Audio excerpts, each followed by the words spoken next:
Hi guys! Welcome back to my channel, Rich Diva. This channel is dedicated to find ways to financial freedom by finding means to acquire money, save money, and multiply money. So please subscribe, like, and share this video. How do you get more of the things that money will buy? Now, money is not the most important thing in life, but it's reasonably close to oxygen. I mean, you know, when you need it, you really do need it. And I got to tell you, I like what money buys. I like to wear nice clothes and drive a nice car and live in a nice house. And how do you see yourself? What is the picture you have of yourself? Do you see yourself as a thriver or just a survivor? And the reason I ask that question is very simple. The picture you have of yourself plays a major role in how you perform. If man can take moldy bread and make life-changing penicillin out of it, just think what a loving God can make out of you. You were designed for accomplishment. But here's some good news. When you recognize, develop, and use what you already know, you will be amazed at your results. Now become a constant student with the right attitude, and you will indeed enjoy a successful, balanced life. You might not be what you say you are, but what you say you are. Charles Osgood, the CBS word merchant, says, compared to the spoken word, a picture is a pitiful thing indeed. And even if it's not spoken, if it's thought, if you put yourself down, ladies and gentlemen, you got a problem. What you say determines, it reveals what your values are. And that's important because your values determine your behavior. Your behavior determines your reputation. Your reputation determines your advantages. Got to tell you, ladies and gentlemen, you were born to win. But to be a winner, you must plan to win, prepare to win, and expect to win. But to win big, you will need a much bigger frying pan. Yeah, you heard it right. You got to have a bigger frying pan. I'm a boxing fan. For years and years, I followed the heavyweight division going way back to John L. Sullivan. I read all of the stories about them. When Gentleman Jim Corbett was in contention, he was a heavyweight champion at that moment, and one day he loved to fish. One day he was out doing his road work, running around a lake, and he noticed a fisherman there who was having a fisherman's dream day. He'd cast out, pull in, cast out, pull in, cast out, pull in. But then Corbett noticed something. He was taking the big fish and throwing them back, and then taking the little fish and keeping them. He was, amused and concerned and puzzled. So he ran over to the fisherman and said, "Sir, I love to fish myself, but you're doing something I've never seen another fisherman do. When you catch a big one, you throw him back. When you catch a little one, you keep it. Why do you do that?" The fisherman sadly shook his head and he said, "Man, I don't have no choice. You see, all I've got is just a little old bitty frying pan." How many times do we as people say, "Lord, don't give me such a big idea. You see, that'll stretch me. That'll make me work harder. That will make me give up some of my TV time. Don't do that, Lord. Just give me a simple one so I can have my own life, my own way. Besides, all I've got's just a little old bitty frying pan." Well, it's not lack of time that we suffer from. It's lack of direction and commitment in our lives. If planning one day of your life can make such a radical difference in that day, what a difference a game plan for life would make.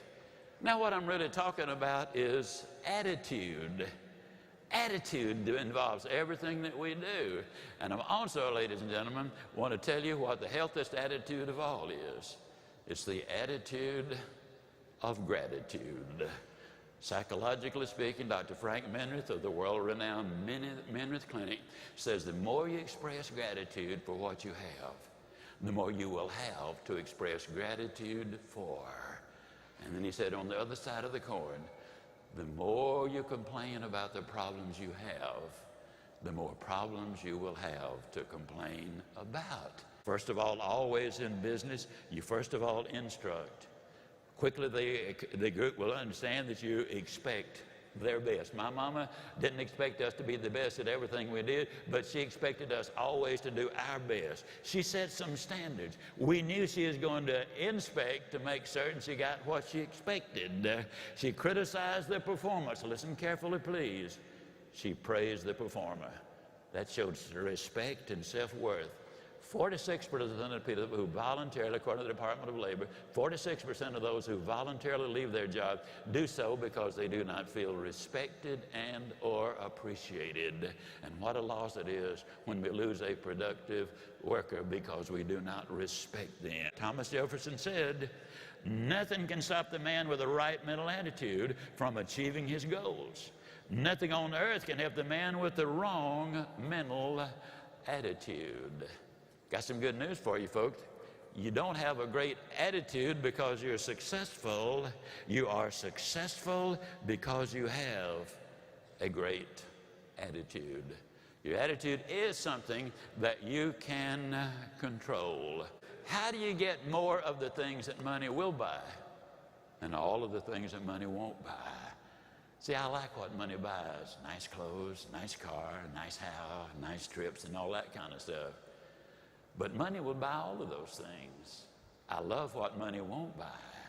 Money bought me a nice house, but it won't buy me a home. It'll buy me a companion, won't buy me a friend. It'll buy me a good time, won't buy me peace of mind. It'll buy me a bed, but it won't buy me a good night's sleep. Now, interestingly enough, the more of the things you have that money won't buy will enable you to get more of the things that money will buy. Your stress level is dramatically reduced. You're happier, you're healthier, you get along better with the folks at home. It's kind of interesting, but that is an absolute fact. It reduces your stress level, and as we'll discover, the same process that reduces stress in 90% of all visits to medical doctors is directly or indirectly related to stress. The more the things you have that money won't buy will enable you to get more of the things that money will buy. So you reduce stress financially, you reduce stress personally. That's what makes better performance in our lives. For years, in all of my travels, and I've had the privilege of speaking on every continent in the world with people on it, and I've always asked them, what is it you really want out of life? And here's been the consistent response, not always in the same order, but we discovered that everybody wants to be happy and healthy, at least reasonably prosperous. I know some of you not only want to be reasonably prosperous, you want to be unreasonably prosperous, and some of you are. And I have no fault with that. I've had money and I haven't had money, and I got to tell you, everything else being equal, I prefer to have it, all right? Everybody wants to be secure. They want to have friends and peace of mind and good family relationships and the hope that the future is going to be even better. Now, for that to happen, you got to deal with all of life, your personal life, your family, and your career, the financial life, the physical, mental, and the spiritual. And folks, the neat thing is we also have needs, and the most famous need and the most important one, we need to love and we need to be loved. We've built our career and our lives on this basic principle. You can have everything in life you want if you'll just help enough other people get what they want. I've tested it over and over. It works in your personal, family, and business life. It works as a coach, it works as a minister, it works as a boss, it works everywhere. But in order to get all of those things, we got to deal with all of life. We got to deal with the physical aspect of life. Physically fit people are more intellectually inclined. That surprises a lot of people. Emotionally stable, composed, self-confident, easygoing, and relaxed. If you know where you're going and have a plan to get there, you just don't sweat the small stuff. That's a very important point. You are what you are and where you are because of what's gone into your mind. Anyone can start from now and make a brand new ending. When we as individuals understand that failure is an event, it's not a person. I was broke and in debt. My career was going nowhere when I was 45 years old. I can tell you, ladies and gentlemen, as I read about one of the senior citizens recently, he said, I've been there, done that, forgot what it was. So we need to look at what we can do now, where we are with what we have. Here's something very, very important. In times of change, the learned shall inherit the earth, while the learned find themselves beautifully equipped to deal with a world that no longer exists. Eric Hoffer said that.